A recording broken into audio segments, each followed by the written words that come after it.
O altar não é o fim do que você ama, mas é o lugar onde Deus possa governar o que você depositou. Abraão construiu um altar e sobre ele arrumou a lenha. Abraão constrói isso e declara: tudo o que eu tenho vem de ti, e tudo que eu tenho volta-te para ti. Você tem consciência que o homem não recebe coisa alguma se do próprio Deus não lhe for dado? Sim ou não? Você tem a consciência que dele, por ele, para ele são todas as coisas? Sim ou não? E tudo vai se voltar para ele. Então nada é nosso, tudo é dele. Antes eu estava no controle, agora Deus, assuma o controle.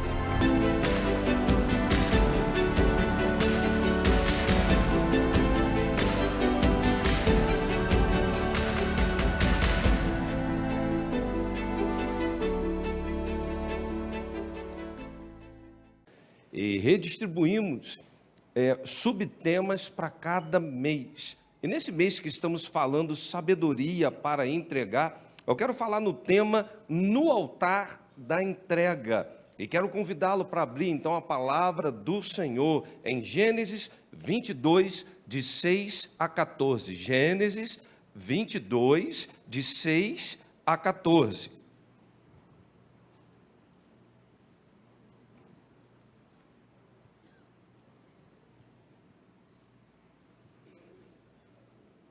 Diz assim a palavra do Senhor: Abraão pegou a lenha para o holocausto e colocou nos ombros do seu filho Isaque. Ele mesmo levou as brasas para o fogo e a faca.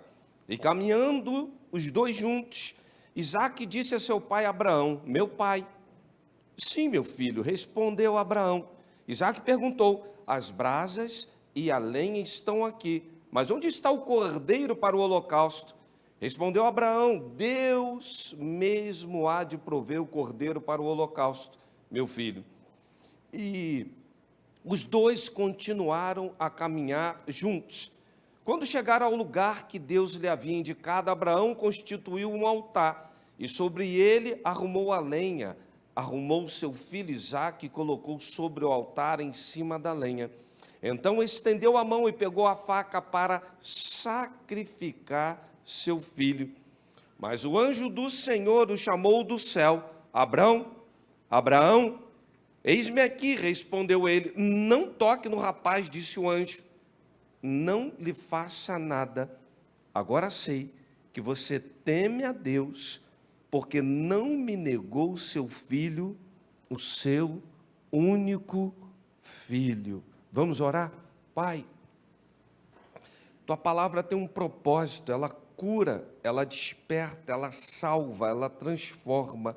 E tudo que o Senhor preparou para a sua igreja nessa manhã, todo o propósito com a sua palavra, que possa se cumprir na vida de todos que hão de ouvir essa mensagem. Que haja cura, que haja libertação e que haja salvação. Oramos em nome de Jesus. Amém. Esse episódio ocorre aproximadamente 25 anos após Abraão receber uma promessa e somados 15 anos após a convivência com seu filho Isaque.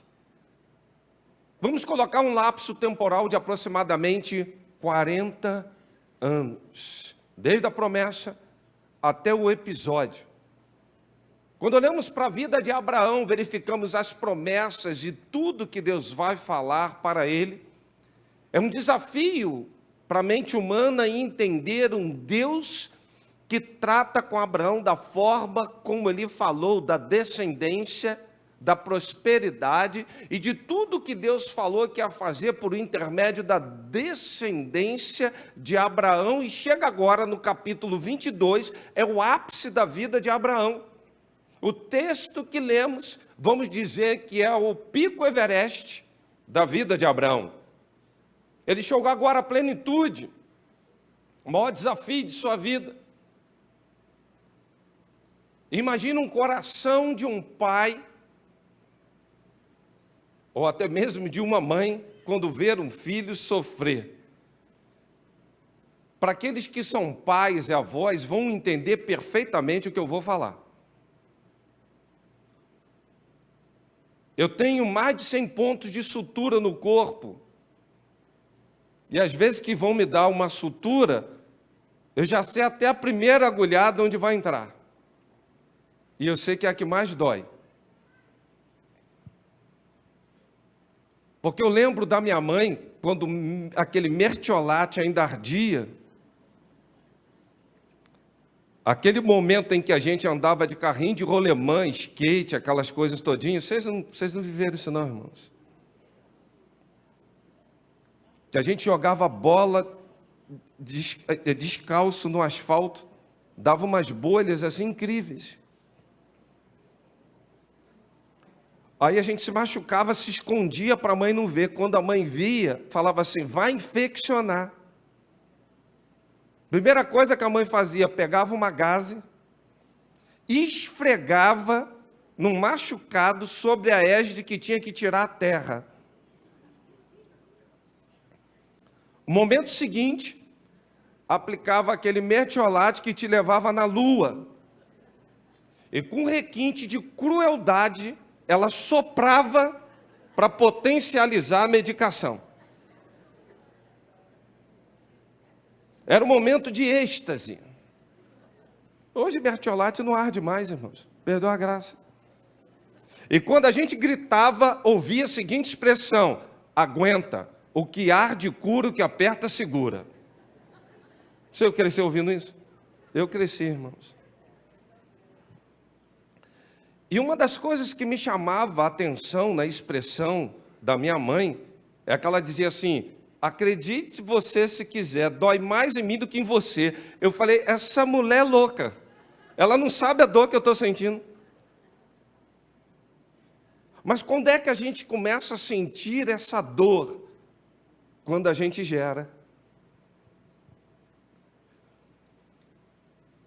Me lembro Lucas com 3 anos de idade, depois de inúmeras suturas, até hoje eu tiro umas suturas minhas, eu mesmo tiro, resolvo, está tudo certo. O problema, não tem dificuldade com isso não. Esses dias mesmo eu tirei, agora em junho eu tirei algumas. Né? Aliás, com a Márcia Meline ajudando, olha que benção, irmãos. Uma benção. E aí, Márcia, Anderson, está doendo aqui, né? Está não sei o quê, Márcia, arranca logo isso. Eu estou puxando, não está saindo, está doendo. Eu falei, puxa, arranca, tira isso. E vai dar certo. Meu filho, quando tinha 3 anos de idade, ele se acidentou, ele caiu, bateu com a testa numa quina de uma escada. E de pronto pegamos um pano seco, limpo, eu pressionei, vamos para o hospital. Quando eu cheguei no hospital, ele com 3 anos de idade, que foi dar a primeira agulhada, que eu já sabia como ia doer. Ele apertou a minha mão, me olhou nos olhos e falou assim, papai, está doendo, mas eu estou resistindo. O que o brabo aqui fez? Márcia, cuida desse menino que eu acho que eu vou desmaiar. E saí.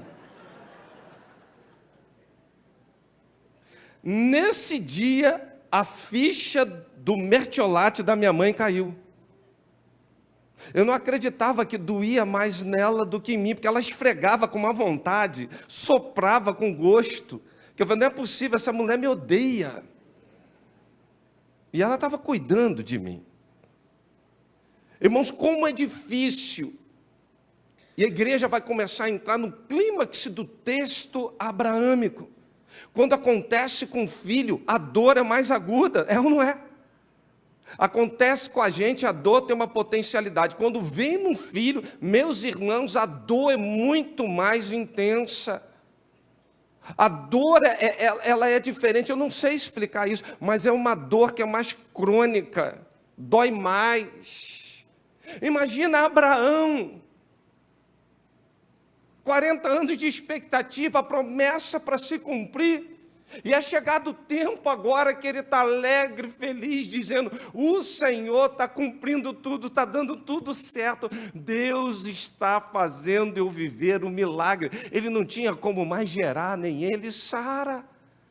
Um milagre está diante dele, e agora ele tem que sacrificar o milagre.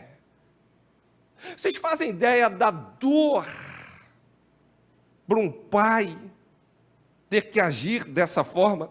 Me chama a atenção na preparação, pega o fogo, pega a faca, ou seja, o sacrifício já estava sendo preparado, tudo já estava sendo orientado, e Abraão está olhando agora para Deus e pensando, eu tenho que entregar, como entregar isso? Eu tenho uma plena convicção, eu diria assim, indubitavelmente, se eu perguntasse à igreja assim, você teria coragem de preparar isso e colocar o teu filho ali em cima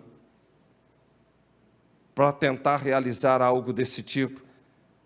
Eu acho que 99% ia dizer não. Mas pense no altar da entrega, o desafio que é uma entrega. E se você olhar para o texto bíblico, o problema não está na questão de Abraão ter que entregar Isaac. Deus não queria a morte de Isaac. O que Deus queria era a entrega total do coração de Abraão. Não era a entrega do filho, era a entrega do coração. E talvez esse seja o maior desafio da vida cristã.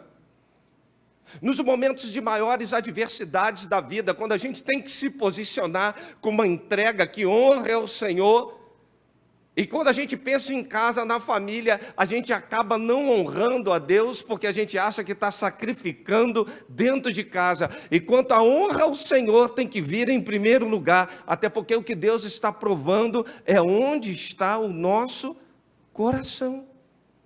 Nada vai faltar, não vai dar errado, ninguém vai morrer, nada será destruído, mas é preciso sacrificar o nosso coração.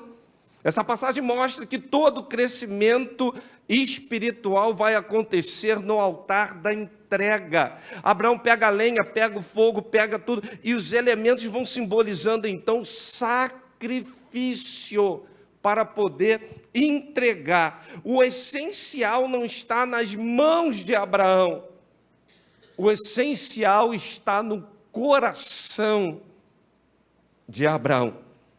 E para tanto, no altar da entrega, Deus não deseja a morte, mas a rendição do coração de Abraão.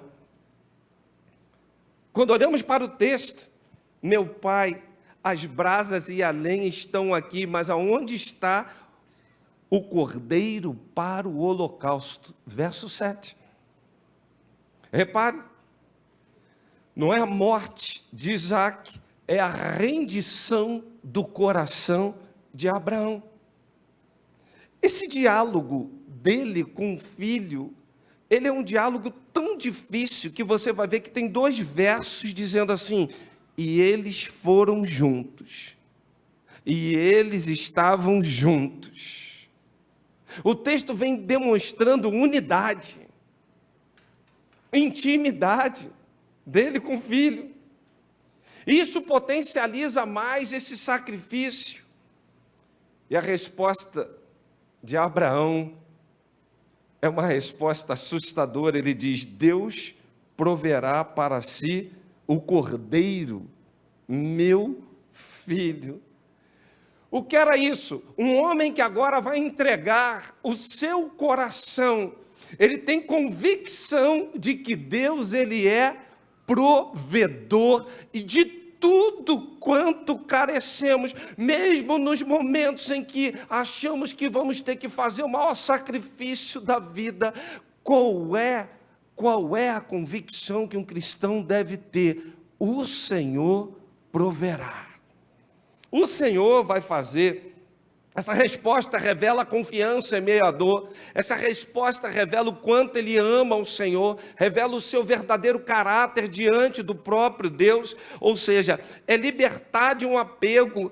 Deus falou que ia fazer, a promessa está diante dele. Ele tinha um amor enorme ao filho, mas nesse momento ele está dizendo: eu te amo mais do que a esse filho, filho da promessa. A Bíblia fala que o desafio na vida cristã é amar ao Senhor de todo o coração, com toda a nossa força, com tudo que temos e que somos. E a gente acha que está levando a vida cristã assim, nesse altar da rendição, a gente está aqui adorando, falando, Deus, mas na hora de render o que precisa, de se render realmente ao Senhor, de uma maneira plena, completa e absoluta, parece que nos falta a capacidade de confiar na provisão do Senhor.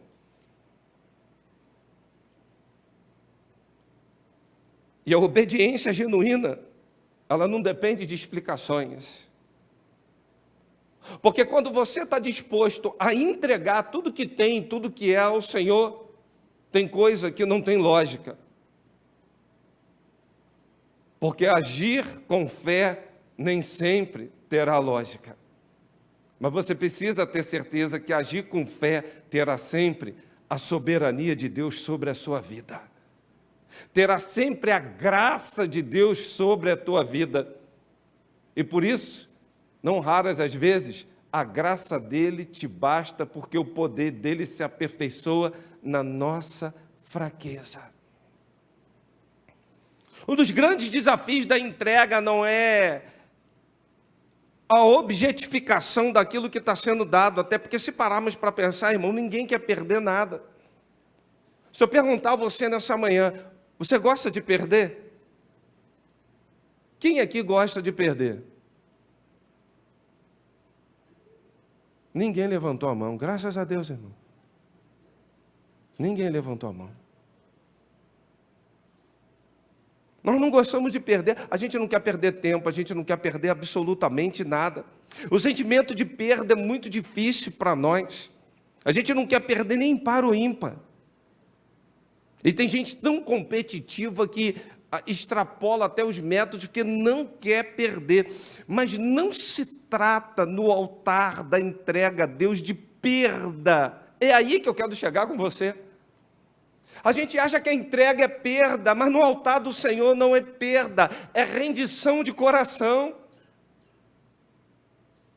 Não é desfazer, não é ver ser decepado, não é morte, é rendição. Por isso que trabalho para Deus só tem valor quando você está completamente rendido a Ele.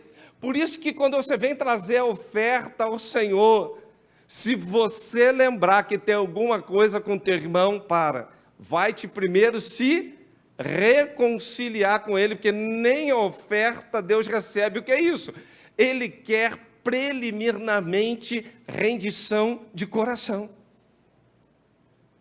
Não adianta cantar, não adianta liderar, não adianta ir para retiro, não adianta fazer refúgio, não adianta, irmão, se não tiver rendição. Não é o valor do que está sendo entregue, é o coração contrito e quebrantado que ele não rejeita. É o coração realmente rendido ao Pai. Por isso, quando você está rendido a Ele, não é qualquer oferta que Ele recebe. Se há rendição, a oferta é aceita. Se o coração não está rendido, Ele não recebe. A oferta só tem valor quando o coração está inclinado ao Senhor. Por isso que a Bíblia fala sobre tudo que deve guardar. Guarda o teu coração, porque dele procede a fonte. Deuteronômio 6,5. Amarás o Senhor teu Deus de todo o teu coração. Mateus 10,37. Quem ama o filho mais do que a mim não é digno de mim. O que ele está falando? Rendição total. Toda entrega achamos que vamos matar algo, perder algo. Por isso que as pessoas não entendem o que é dízimo e oferta. As pessoas acham que isso vai para pastor, vai para isso, vai para aquilo. Se você entrar aqui e ver a metodologia como isso é usado, irmão, você vai sair daqui, você vai dizer, nunca eu ia imaginar que isso era assim. Tem aí um plano, é feito um exercício fiscal, tem a controladoria, vai verificar se os gastos estão todos sendo realizados em concordância com tudo que for planejado. Aliás, a gente já tem uma reunião de planejamento para o ano de 2026. onde as decisões são todas tomadas num colegiado, tudo transparente. Deus não precisa do dinheiro, Deus não precisa do recurso, Ele quer ver até onde o teu coração está preso ao dinheiro, porque onde estiver o vosso tesouro, aí estará também o quê? É isso, por isso que ele chama de mamon. Uma das coisas que mais tem impedido a igreja de crescer é não observar quanto mamon está presente na vida dos cristãos. Parece que as pessoas estão vivendo tudo em função de dinheiro, dinheiro, dinheiro, dinheiro. Por isso que a Bíblia diz, o amor, não é o problema, não é o dinheiro, é o amor ao dinheiro é a raiz de todos os males. E muitos se desviam na fé em busca desse tesouro. Não consegue render. A única coisa que nós devemos fazer é essa entrega. Deus prova o amor não pelo que pedimos, mas pelo que estamos dispostos a devolver, a entregar. É um coração rendido. Segundo lugar, o altar não é o fim do que você ama, mas é o lugar onde Deus possa governar o que você depositou. Não é o fim do que você ama, mas o altar é o lugar onde Deus governa o que você entregou. Abraão construiu um altar e sobre ele arrumou a lenha. Abraão constrói isso e declara, tudo o que eu tenho vem de ti, e tudo que eu tenho volta-te para ti. Você tem consciência que o homem não recebe coisa alguma se do próprio Deus não lhe for dado? Sim ou não? Você tem a consciência que dele, por ele, para ele são todas as coisas? Sim ou não? E tudo vai se voltar para ele. Então nada é nosso. Tudo é dele. O altar da oferta, da entrega, é símbolo de transferência de governo. Antes eu estava no controle. Agora, Deus, assuma o controle. Assuma o controle sobre o meu trabalho, assuma o controle sobre a minha família, assuma o controle lá no meu quartel, na minha escola, assuma o controle nas ações judiciais. Deus, o governo é teu, está entregue. Não é questão de você sacrificar, de perder, é questão de mudar de mão, sai da sua, e agora Ele assume o governo. O altar não é sobre o que nós vamos perder, o que vai sair, mas é sobre o que vai ser revelado a respeito de como está o nosso coração e o governo de Deus sobre as nossas vidas. Tudo vem dele, tudo volta-se para ele, tudo que é entregue a ele com confiança, ele governa. Não queira estar no controle, porque quando você delega o teu caminho ao Senhor, confia nele com a convicção que o mais ele o fará. Em nenhum momento mais da sua vida você vai querer estar no controle. Eu cansei de fazer isso, irmãos. Brincar com Deus e dizer eu entrego, eu me rendo, eu confio. Cantava na igreja, né? És tudo que eu preciso em mim, eu me rendo, eu me rendo, eu me rendo. Na hora de tomar a decisão, botava Deus de lado, eu ia caminhando. Quando ia dando errado, o que eu tentava fazer? Botar Deus no controle. Eu não botei Ele no governo desde o início.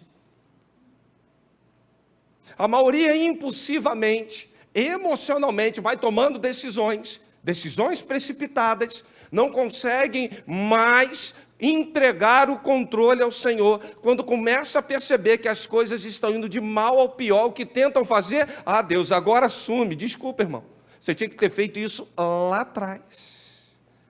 Agora vem as consequências. E lidar com elas, como é ruim, irmãos. Eu sei disso, eu fui noivo, desmanchei um noivado 3 meses antes de casar. Fiquei 2 anos pagando prestação de Casa Bahia, casa não sei o que, casa não sei o que lá. Você já pensou? 1 ano e meio depois que você já tinha desmanchado aquilo e as prestações vindo, irmãos, dói muito. Eu falei, nunca mais, Deus. Controle é teu. A tua palavra fala que a tua vontade é boa, agradável e perfeita. Assuma o governo da minha vida. Aí vem a bênção, irmãos. Eu olho para aquela mulher, ela é boa, perfeita e agradável. A Bíblia diz que a bênção do Senhor enriquece, não acrescenta dores. Mas essa bênção só vai trazer enriquecimento quando Deus está governando. Tem muita gente botando coisa na conta de Deus que Deus não está. Ou fica assim, porque Deus quis assim, será mesmo? Porque agora eu vou colocar diante do Senhor, meu irmão, o governo tem que ser dele do princípio ao fim.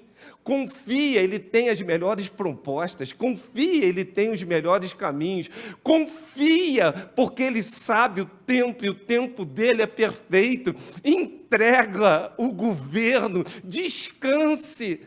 Se ele cuida dos pássaros e do lírio, e eu estou vivendo um drama essa noite, faltou luz de madrugada, eu estou sem luz, sem nada. Eu acordei e fiquei observando uns pássaros. Eu falei assim, olha lá, Deus,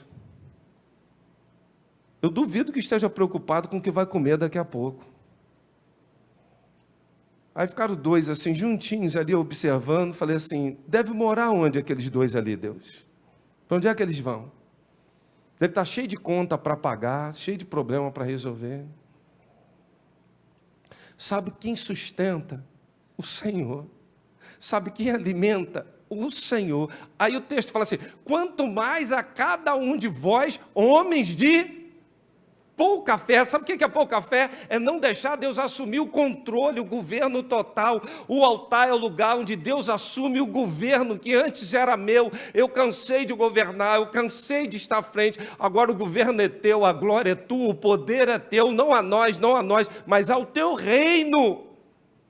O teu reino sobre as nossas vidas. Quando entregamos e confiamos o governo, a soberania de Deus se estende. O altar é o ponto para você parar de controlar e começar a confiar definitivamente no governo de Deus.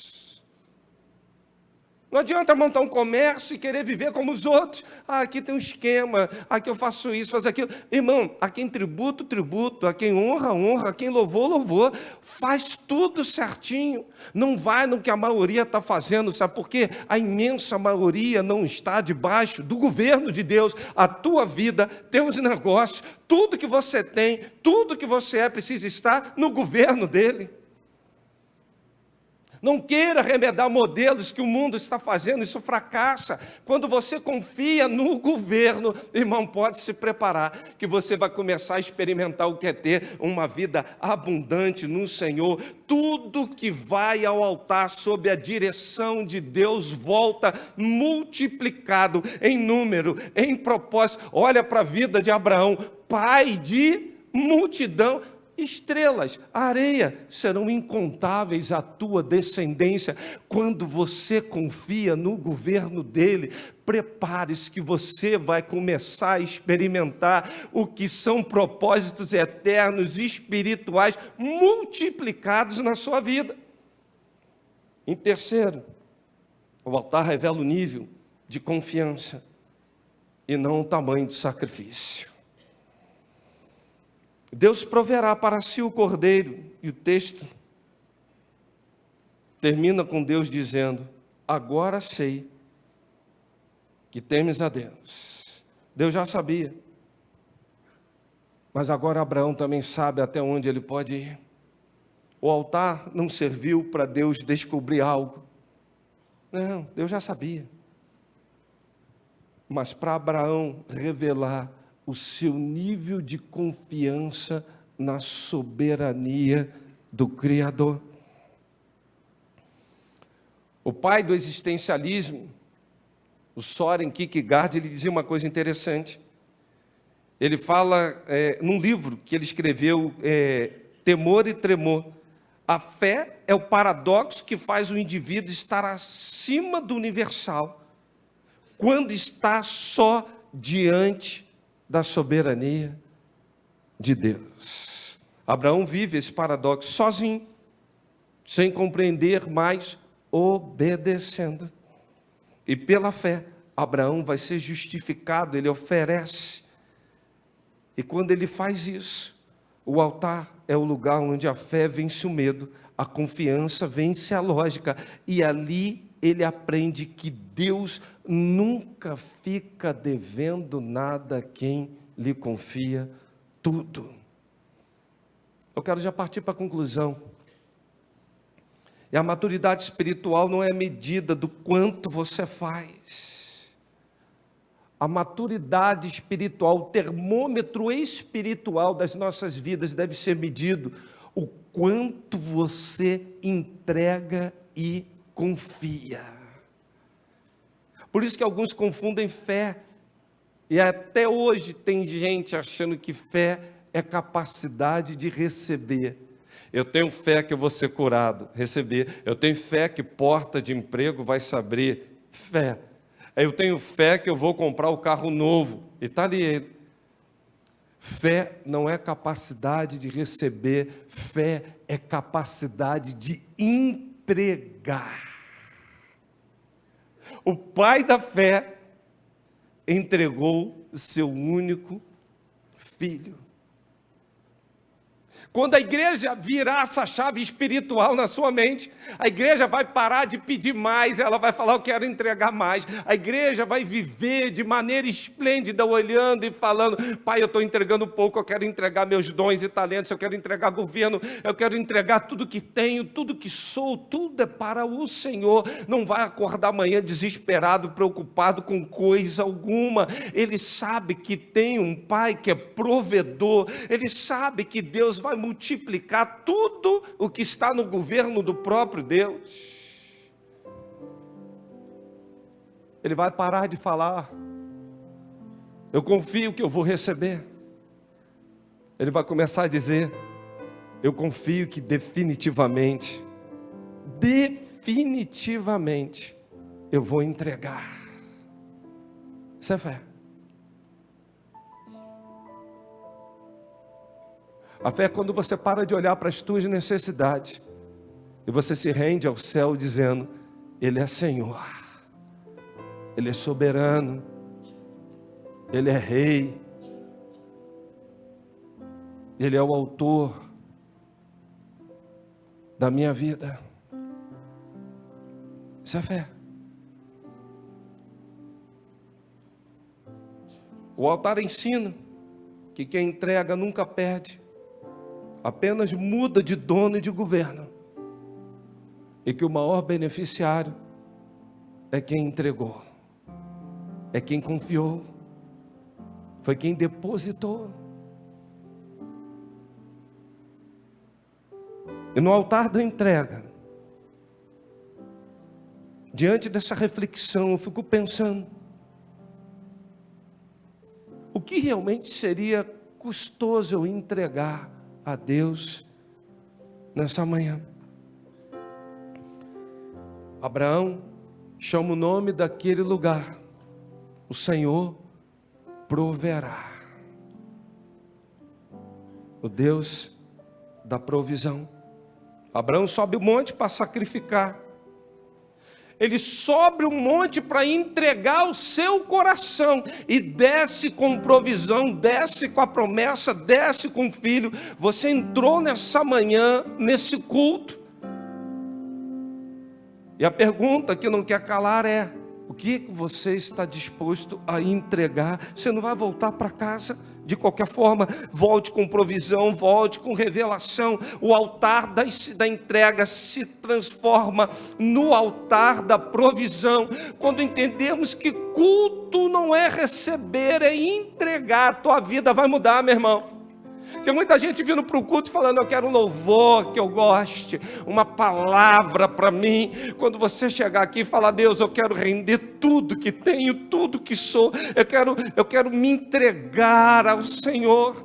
Você sobe como que no altar do sacrifício, e você vai sair daqui no altar da provisão. Quando entendemos isso, Deus não muda a promessa. Essa palavra serve hoje para mudar o teu coração. O altar não é o fim da promessa, não. É o lugar onde a promessa amadurece. Deus tem promessa na tua vida, sim ou não? Entrega tudo ao Senhor. Vai amadurecer e vai frutificar para a glória do nome dEle. Tudo que é colocado no altar de Deus volta-se com um propósito divino. Reveja hoje o que você ainda não conseguiu depositar. O que está difícil para você. Na hora que exige coisas, você pensa mais na tua casa, na tua família, do que na fidelidade ao próprio Deus. Você está construindo um monumento e não um altar. Mas você pode nessa manhã sair daqui dizendo: Senhor, chega de brincar de estar no controle. Eu não quero mais nada que não seja o controle do Senhor. Eu desisto, Pai, de estar em qualquer posição que não seja da oferta, do ofertante. E eu quero, Pai, entregar o meu coração de maneira ampla, restrita e completa. Eu quero que o Senhor seja Rei, soberano, dono, Senhor. Que venha o teu reino. Que seja feita a tua vontade. Eu quero chamar quantos querem nessa manhã subir ao monte com fé, debruçar o seu coração e sair daqui com provisão, amadurecer a promessa e viver de uma maneira diferente. Curve sua cabeça.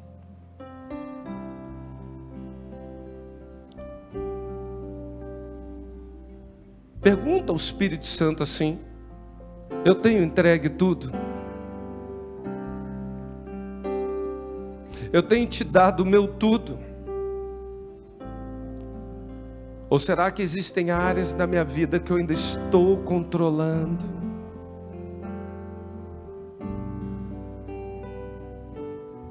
Eu estou te honrando em todos os meus caminhos?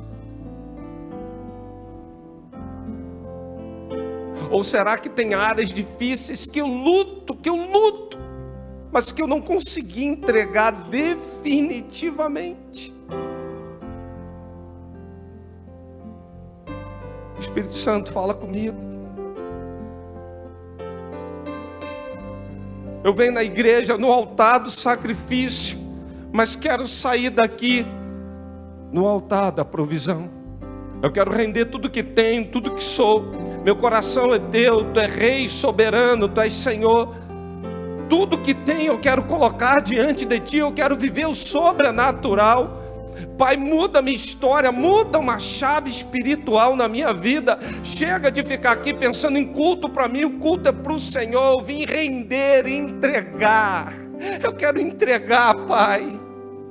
Eu quero render, eu quero confiar, depender tão somente no Senhor. O Senhor é a minha força, o Senhor é a minha fortaleza, o Senhor é o meu refúgio. Eu quero, nesse tempo, colocar toda a minha vida, tudo que tenho, tudo que sou, sem nenhuma restrição. Não tem obstáculo, não tem nada no meu coração que não seja adoração, entrega, como cheiro suave. Eu quero depositar nessa manhã. Enquanto nós estamos adorando, eu quero lançar um desafio para você. Você nessa manhã que quer dizer: Pai, eu vou me render, eu estou entregando tudo, eu não quero estar no controle de mais nada. Eu cansei, eu confio nos teus caminhos, eu confio nas tuas promessas, eu confio que o Senhor vai prover tudo que eu preciso. Sai do teu lugar e vem aqui à frente, eu quero orar com você, em nome de Jesus, em nome de Jesus.